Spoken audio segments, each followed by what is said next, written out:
Amados, é importante nós entendermos a epístola no que diz respeito ao espírito dessa carta, né? Já temos falado aqui com os irmãos insistentemente a importância de, ao ler uma carta como essa, nós conseguirmos tocar o espírito de Paulo. No caso, Paulo escreveu essa carta, para nós discernirmos com exatidão qual é o sentimento que ele tinha para nos passar, ou para passar aos irmãos de Tessalônica, imediatamente.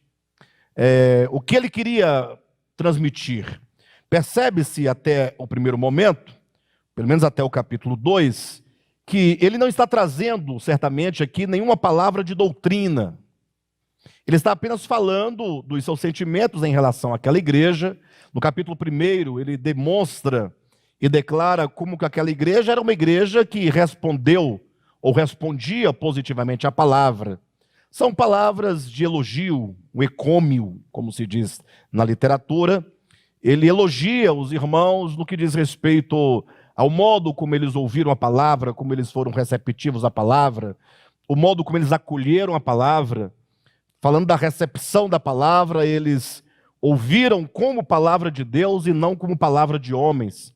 Receberam a palavra em poder, receberam a palavra com toda a convicção, e isso gerou nos irmãos um resultado muito positivo, a ponto de o apóstolo Paulo afirmar que os frutos eram tão evidentes que era possível olhar para a igreja, para aqueles irmãos, e perceber com evidências de que aqueles irmãos eram de fato eleitos de Deus.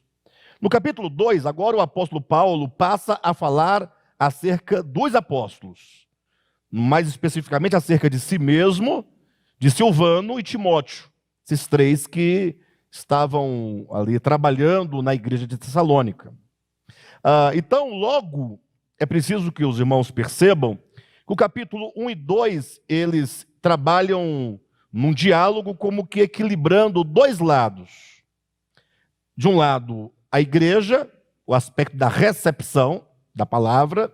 Do outro, os apóstolos, ou os pregadores, os missionários, ou podemos estender, para alcançar nossa experiência, os pastores, os líderes, aqueles que estão ministrando a palavra.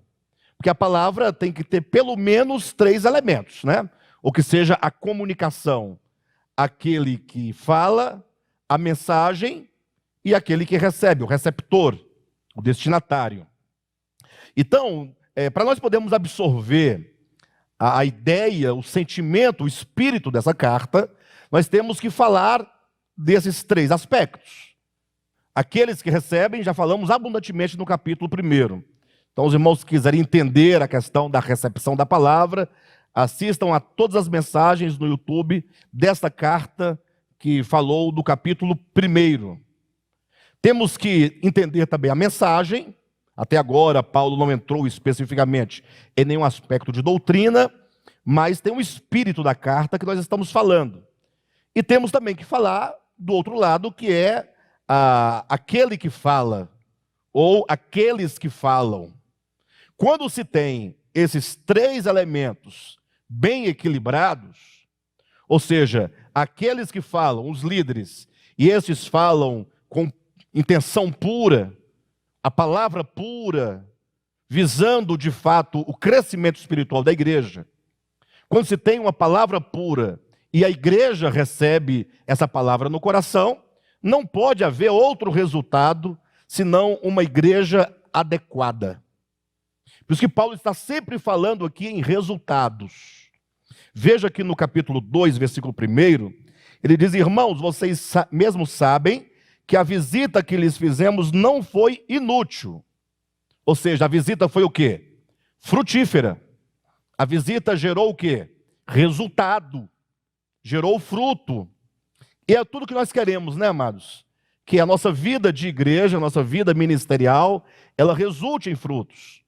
E se nós apontamos no capítulo 1 quais eram as qualidades da igreja enquanto a receptora da mensagem, no capítulo 2 vamos apontar quais são também as qualidades dos ministros de Deus, para que de fato tendo esses ministros essa qualidade que Paulo mostra nesse capítulo, o resultado vai ser uma igreja abençoada, uma igreja frutífera.